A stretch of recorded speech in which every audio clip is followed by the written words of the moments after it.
Supervisor. I'm a long-time Dublin resident. I wonder why the schools combined the school bonds and the levy together. Okay.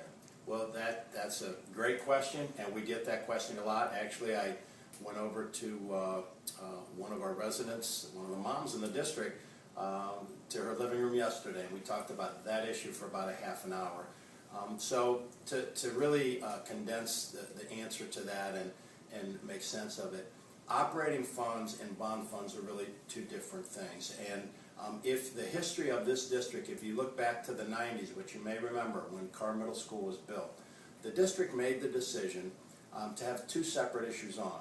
So they had a bond issue to build Carr Middle School, and then they had an operating levy on, which was the operating money to run it. Well, what happened was the bond issue passed and the Carr Middle School was built, but unfortunately the operating levy failed.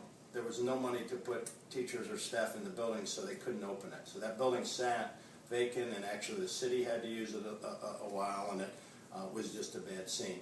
Really, when you look at long-term or even short-term planning, those come together, and I think for our taxpayers, it really has a good checks and balances for administration, boards of education, because in a bond issue, you have to list exactly what those funds are going to be used for, and we can't use those for our operating expenses. So we say we're going to do roofs and parking lots and entryways and those type of things. That's exactly what we have to do, where we have more flexibility with operating.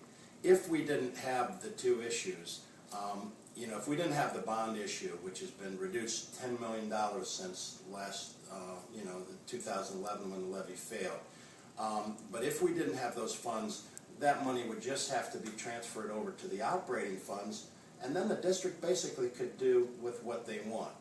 So this really does list those things that we're going to do, and again, it's improvements maintaining in the district. We've taken the classrooms out of it, but it'll get us through the next few years and maintain our beautiful facilities. Thank you very much.